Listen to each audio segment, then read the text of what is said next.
Hey, welcome to this next episode of the Golden Moment podcast with Mijo Biscan. That's me.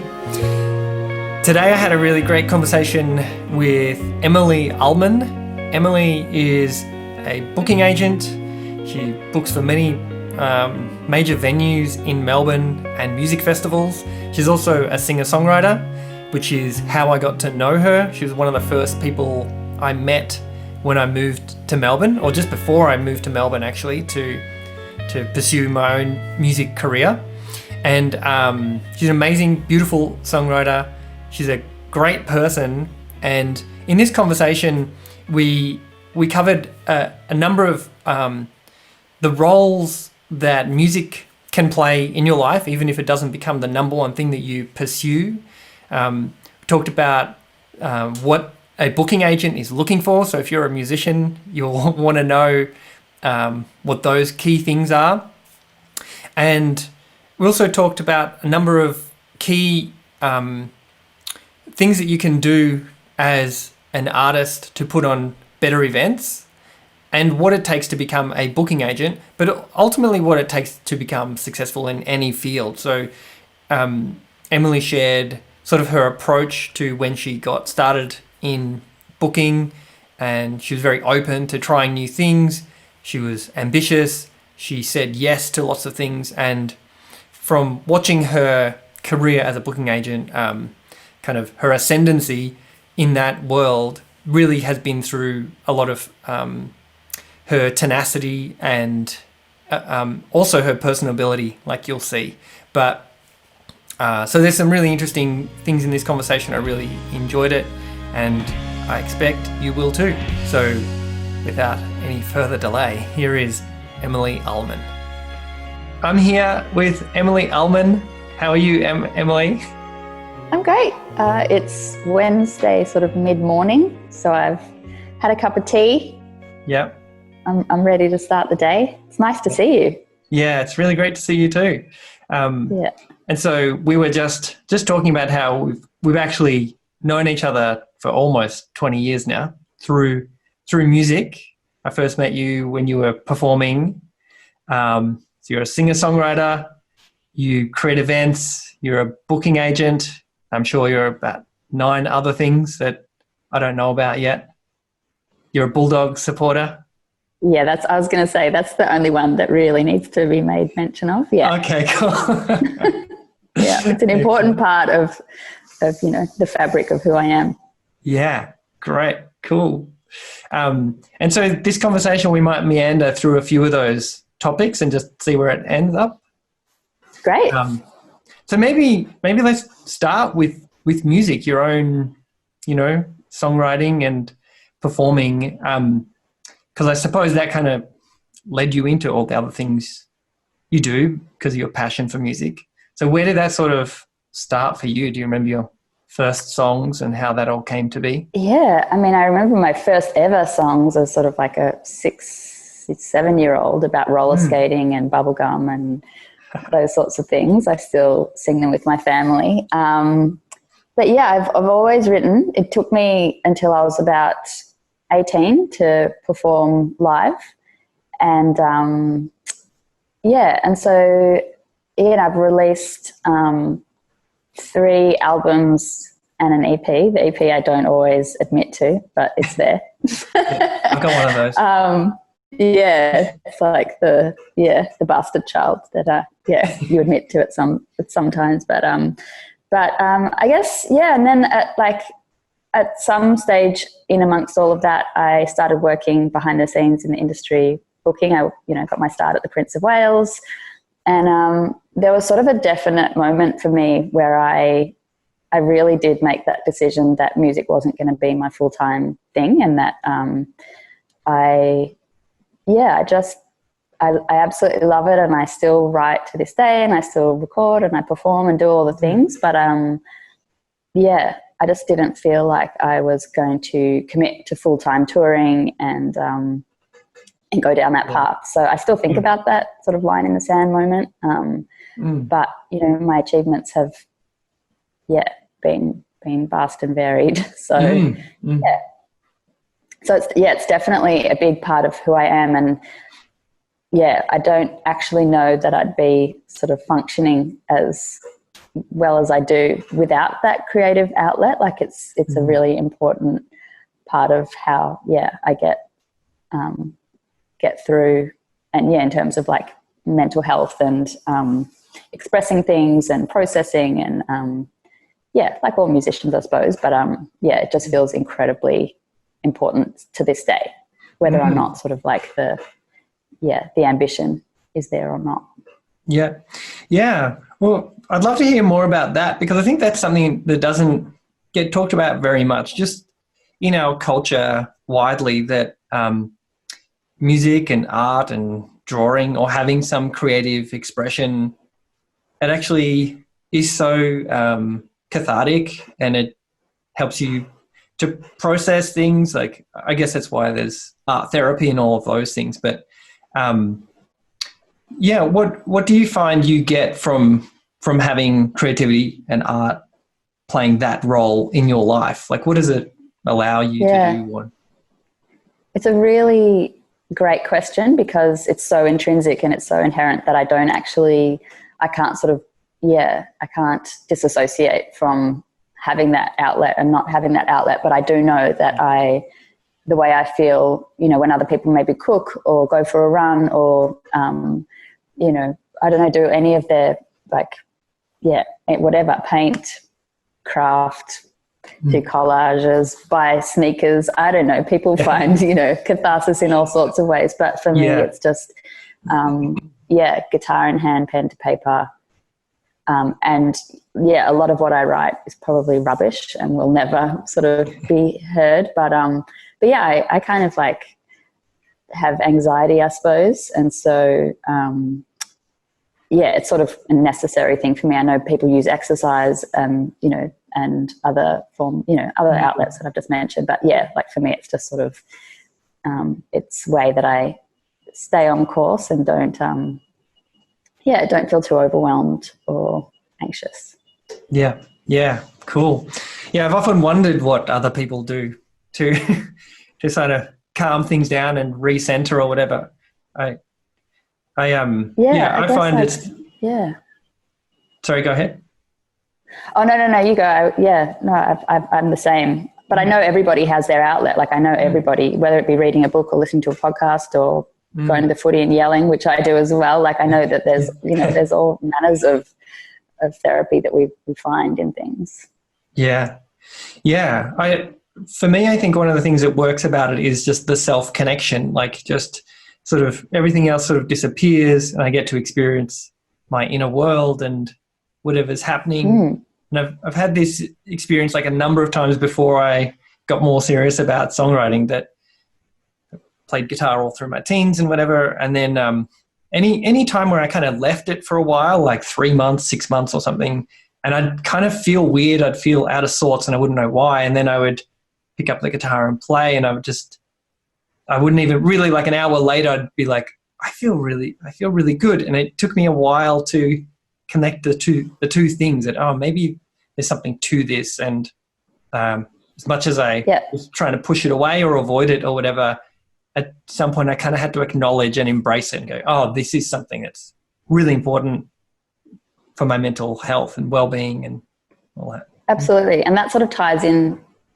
really nicely with Isol-Aid, because part of being a musician as well for me is sort of like I would always have the gig to look forward to. I would always have some sort of performance, whether it's even just once a month, which is really what, as often as I have played recently or before the lockdown kind of thing, like I always had that one gig that I would be preparing for or thinking about or potentially writing new material for. And so, like it just Isol-Aid. One of the things that I find really important about the festival is just making sure that artists have that opportunity still and have that platform.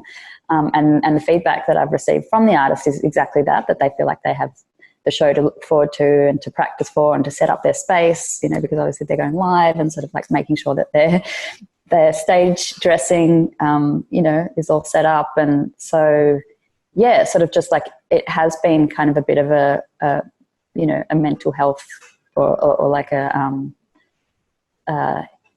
just a bit of a lifeline or something for artists. That's the feedback that I've received, that it has been, just exactly that. Like, yeah, cool.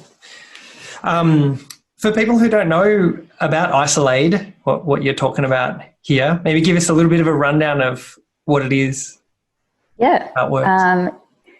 So it's currently an online music festival that is predominantly on Instagram, but also on the Isol-Aid website. So basically artists play a 20-minute set live to their own account, which is an important thing. Like, it's not on a brand or a different account. Like, it's very much about artist first. So artists play 20 minutes live to their own account and then hand over to the next artist, who then performs 20 minutes, and it's sort of like a rabbit hole of discovery, and the festival sort of moves together from one artist to the next via Instagram, or people just can put it on the website and leave it on and not have to hop around. But right. And initially we were raising money and funds. We were raising funds for Support Act. For about 10 or 11 or 12 weeks. And now the donations that people give to the website are distributed amongst the artists. Cool. Yeah. Such a great idea. And so it got started as part of the coronavirus craziness, and musicians kind of being wiped out of work essentially overnight if they're relying on lots of live performance stuff. And so, as you mentioned, the Isol-Aid is about raising some funds, but it's also aiding people's mental health and well-being, it sounds like. What's some of the feedback that you've gotten from participants, or like artists? You've kind of mentioned a little bit, but other people that are experiencing it. Are you getting much feedback from that? Or very much. Oh, absolutely, and constantly. Like, the feedback is pretty consistent, and it's not just a lifeline for the artists, I suppose. It's also the viewers, and the feedback that I get still, and very much early on, was just that it's reliable and it's consistent, whereas everything else seems, the message, the restrictions ease and then they don't, in Victoria particularly, I suppose. But in general, like, nothing was reliable. Like, no one really knew if venues were going to open, or when, or borders open, or, everything's in a state of flux, and creates this sort of anxiety and state of insecurity. And so, the feedback that I receive is very much around just being grateful that it's there. And for some people, who are isolated geographically or have physical or psychological barriers that prevent them from going to live shows anyway, it's really offered them access to live music that they've really never had. So, I know that people look for positives to come out of this time, and I think that this streaming, I was going to call it craze, whatever it is, like this boom, has been really positive for a lot of people. And that's why I think it's really important that it continues, because a lot of people aren't coming out of lockdown for various reasons. So I think, in so many ways it really had, like, the aid part of Isol-Aid, there's been a lot of assistance, and not just financial, that people have really benefited from. Yeah, it's such a great concept. And so, in that, I suppose you're, just correct me if I'm wrong, your role there is part of the curation, but also just organising many different aspects of it. Sounds like there are other people involved helping there. But I was maybe going to rewind a little bit, because I suppose in this time, so many things have to be pushed over into the digital realm, like, really quickly. People had to just figure things out and get technology happening, and lines of communication and all of that stuff happening very quickly. But you've been doing this for quite a while, so maybe we'll rewind back to the Prince of Wales and booking shows there and being involved in that. How did that come about, and what piqued your interest in doing that? And how long did you do that for? It was like you were there for a while, like a real institution. 11 years I think I was there. But even that, my origin story working in music is kind of a long-winded one, but the very short version is that I was doing all sorts of things. I'd done an arts degree. I had done the NEIS scheme, the New Enterprise Initiative scheme for music. I was doing occupational therapy at the time. But the short version is that my friend asked me to fill in and do a shift in the cloakroom at the Prince. And so I got my start in the cloakroom. Yeah, cool. And then it just turned out that they needed some help, some admin help in the office. And I kind of just expanded from there and just took on more responsibility and was really hungry for it and was just I wanted to learn as much as possible. And I was performing and recording at the time as well. And I've always been a voracious listener and consumer of music. Back then, it wasn't digital. It was, actual CDs, like the piles on my desk would be. So back in those days. And so I kind of took on the publicity, and then the booker that was there left and I took over the booking, and then really never looked back. I just really loved it, and I love working behind the scenes. I think it speaks to my kind of organized brain, but also I find it incredibly creative and just motivating. I just like the way it makes me think. I like, it inspires me in other ways. I do think like the busier I am, the more productive I am as a whole. And I know a lot of people feel that as well, which has been tough during lockdown. I know musicians, some have said that they've been able to write no problem, and other people are just like, I have nothing going on. I'm not doing my hospo or retail work or whatever they do that allows them to have an income that also enables them to take time off and go on tour when they need to. And some people just have really had a block and not been able to be creative. And I've kind of gone into both of those realms at times. I've been really unable to write and play at all, and then other times I just get bursts of inspiration. But I have found it really hard to read. I'm a really big reader, and I'm struggling with the written word with the page at the moment. So but back to the Prince. So I just wanted to take more on. I wanted to learn. I was my mentor there was the owner, still is my mentor, Draw Erez, who just an amazing guy. I learned a lot from him in terms of dealing with people and the industry, and he was really generous and kind, and still is, and continually checks in on me. That's so good. So I think like for me it's about seizing the opportunity and saying yes, and also just being available and hungry. I think that, I'll leave that there. But and then just the experience that I've had with various people that have worked for me since, I think like,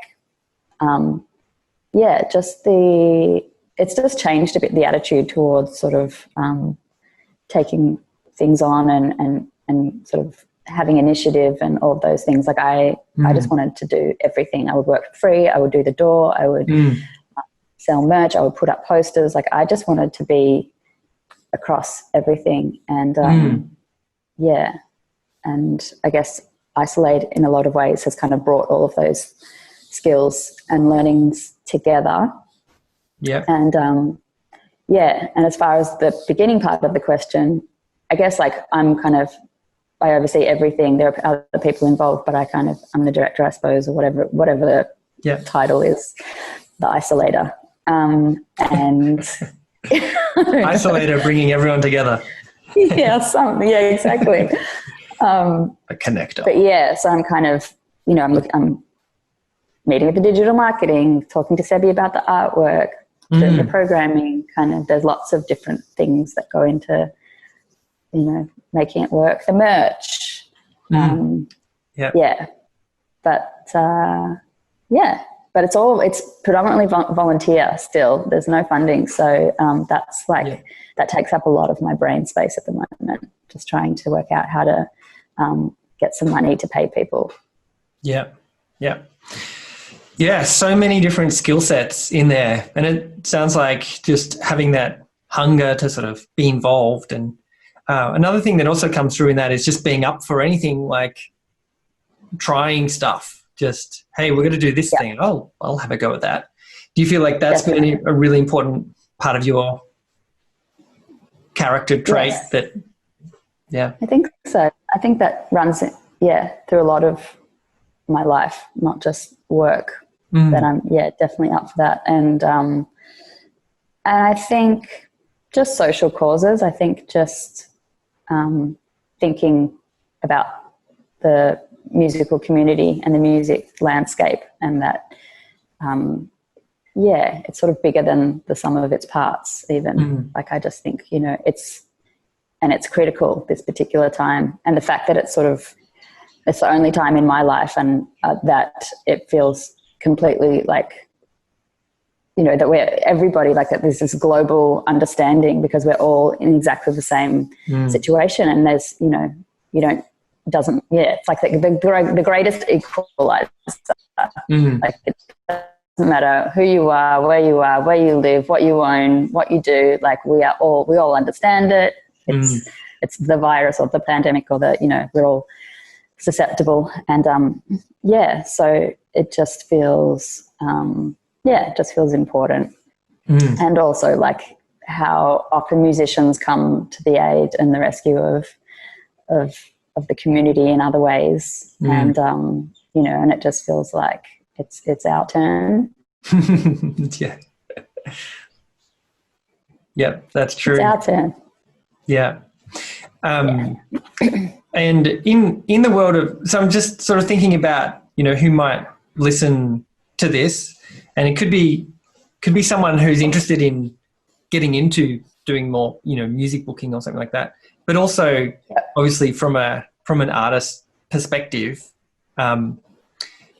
you know, people are, I don't know, I suppose it's good to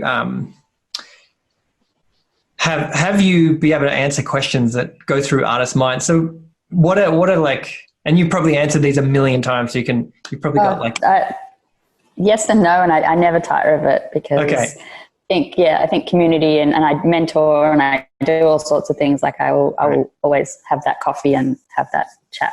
That's cool. Yeah. So what are some of the most common things that artists are baffled by when it comes to, you know, booking a show or playing at the Prince or playing at one of the festivals you run or whatever? What are they most interested in knowing from you?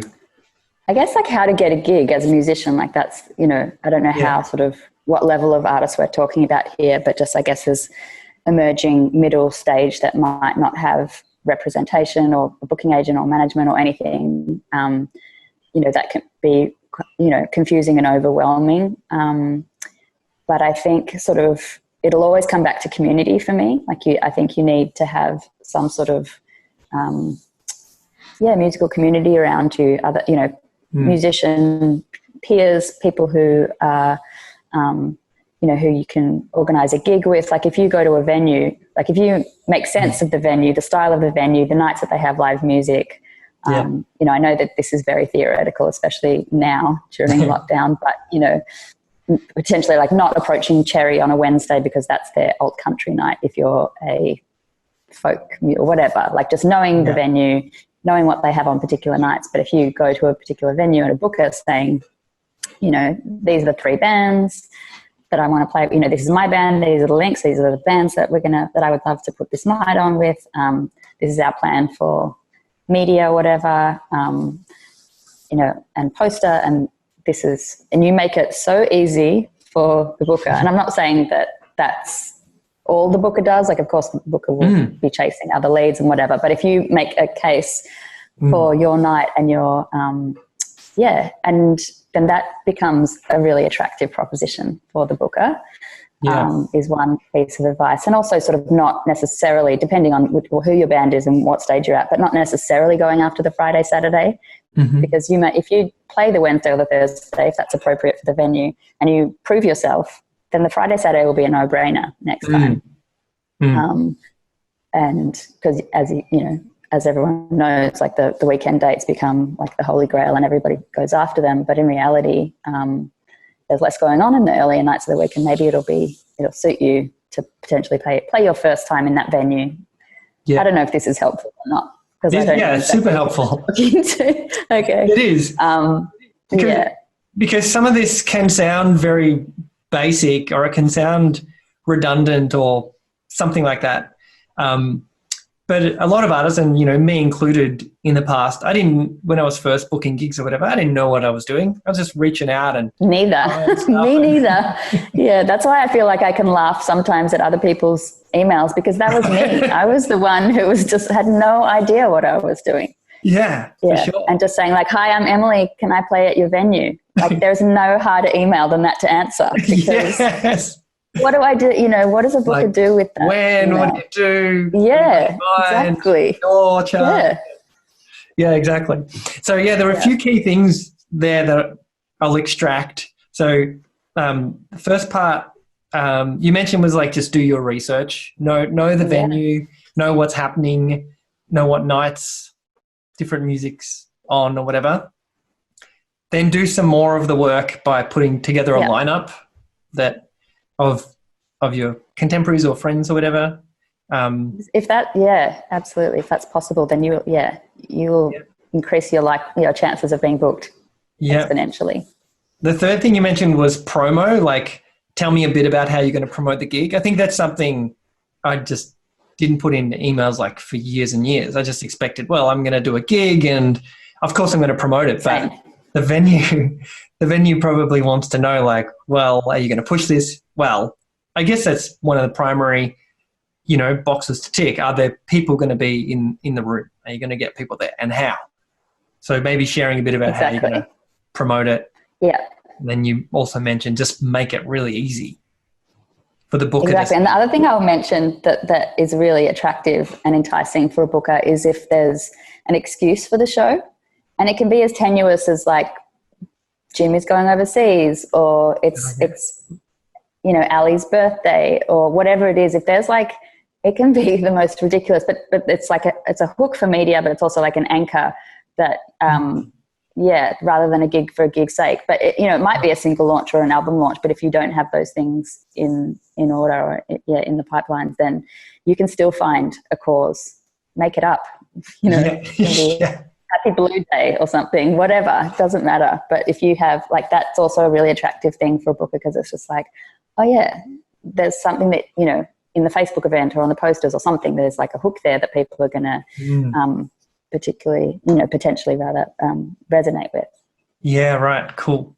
So it turns it from a gig to an event, like something's actually happened there rather than... Yes, that's exactly, you've nailed it. Cool. Awesome. That's great. I think that's super helpful for people. And I wanted to ask about in the world of just your experience as a booker, some highlights and some lowlights. So what have been some of the most like really challenging things, not necessarily like horror stories where you're going to name and shame, but maybe what's the most difficult part of that role and that job? And then essentially what's the payoff? There's a lot. I mean, it depends. The Prince, for example, where I started, that was just sort of the size of it, 1,000 cap or whatever, meant that it was really just for special events. But then I moved from there to the Toff and the Gasso and Boney and other, the Post Office, lots of other venues that really wanted live music 6, if not 7 nights a week. And Gasso would have upstairs and downstairs, which could mean sort of 12 minimum gigs a week. And so, the challenging and sort of least fun parts of the gig of the role the gig being the job.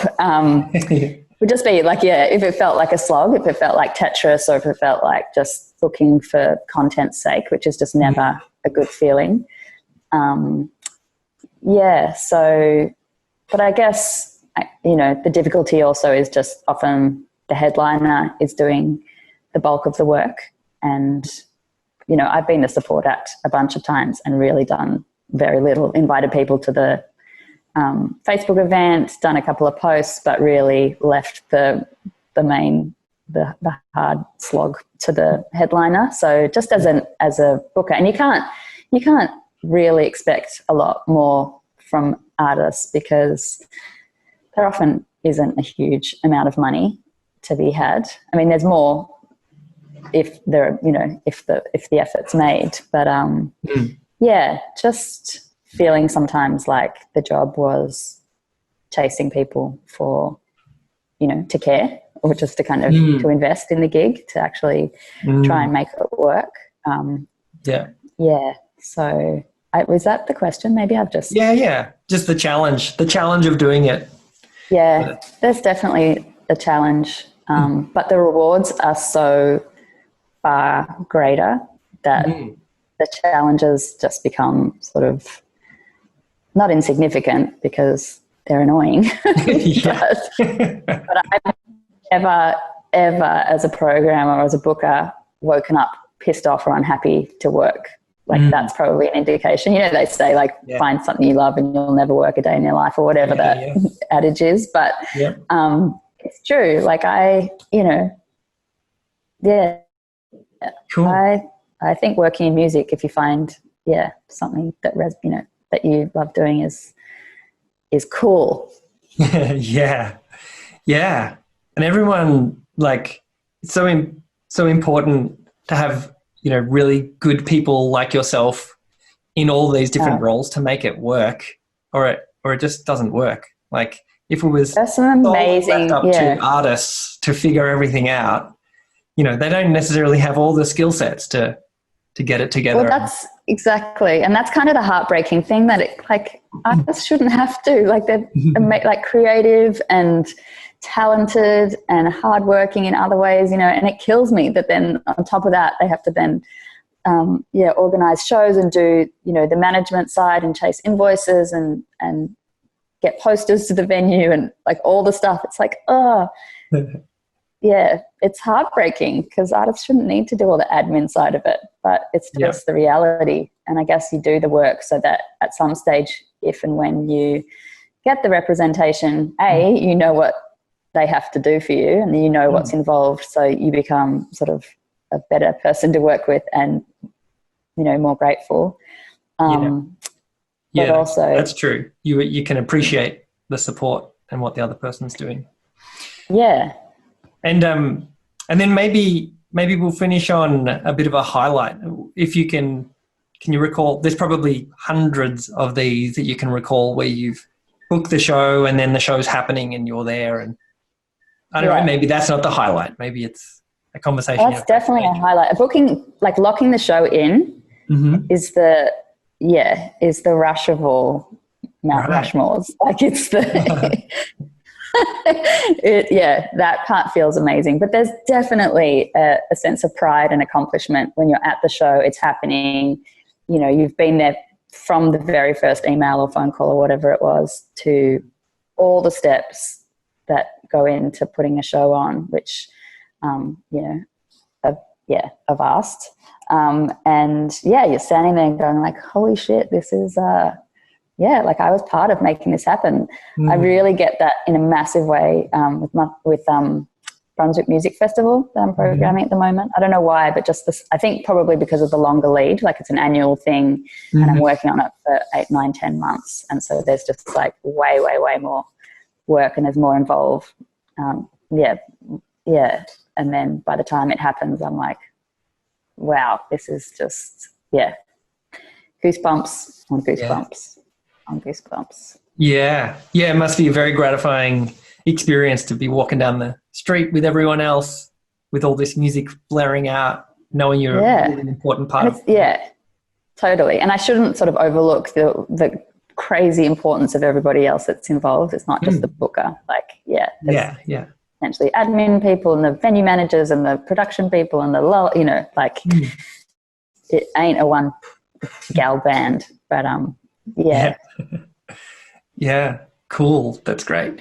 And in that context, when you're walking down the street and hearing all the music, is there a moment where you can fully switch off and enjoy it? Is there a moment when your job is sort of done, or are you just like, oh, that band's going on in like half an hour, I hope they go? Do you become like stage manager, production manager, band manager? Everything. Yeah. I've been gigs, which is kind of hilarious, but I was like, like in my career, there have been gigs that I have been part of, like from every single thing. Like I'll be down at the door checking guest lists, and I'll be, have done all the booking and done everything, but then potentially like supporting the act. And so I'll be on stage as well. Like, so I've done, but that's as an aside. But I can't switch off. Like that is kind of the bummer about it. But that's also why I love going to gigs that I'm not involved in, because then I switch off, and then But that's a good question, because it's really hard to switch off, because you're like, does it sound okay? Are people enjoying it? Is the weather good? Are people at the bar? Is this, we need to bring more sunshine out. More sunshine. Trying to control the weather and everything. Doing the rain dance, the sunshine dances, and Well, you're a woman of many hats. Although this one's a fave, though. You tend to stick to that one, which is the base. That's the base level core hat that I'm sure all your passion springs from. Cool. Well, it's been really awesome to chat. Definitely. And I think that is kind of an interesting... Oh, sorry. I know. I think we had a bit of a glitch there. We did. Oh, no, I just wanted to say that I think for me, like football or having something outside of music, even though I love reading and podcasts and whatever, but I think it is, like I thought about it the other day, just having something that's completely separate to music means and how important that is. But that's a whole other podcast conversation. Yeah. But it's not an accidental thing that I'm completely insanely obsessed with football. Yeah. And let's have that conversation down the track sometime. Let's do a part Love 2. to. We'll get into more of this. Thanks heaps for your time. Thank you. Thanks for asking me. This has been really fun. Yeah, pleasure. All right, talk soon. Bye. Bye. So there you have Emily Ulman. Thanks to Emily for that conversation. In that conversation, Emily talked about a few things that I would love to direct your attention to. So if you'd like to check out Isol-Aid, so it's spelled ISOLAID. This is the online music festival that Emily's been the director of and running. So please check that out.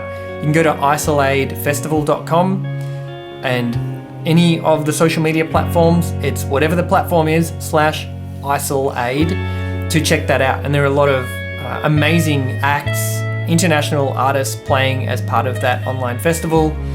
And you can watch it all from your home in this wild time. Depending on when you're hearing this, who knows if we're still in lockdown, but go and check that out. And if you'd like to get any of my music, a free download of a couple of my tracks, you can go to my website, mijobiscan.com/free music, and you punch in your email address and I'll send you a couple of cool tunes. Hope you enjoy that. If you want to grab a CD, you can also go to my website, mijobiscan.com, and you can buy a CD and I will sign it and send it to you wherever you are in the world. And that's about it. Thanks for checking this out. Do all the things, like it, subscribe, thumbs up, share it with a friend, and thanks for tuning in. I'll see you in the next episode of the Golden Moment podcast. Peace out. Bye.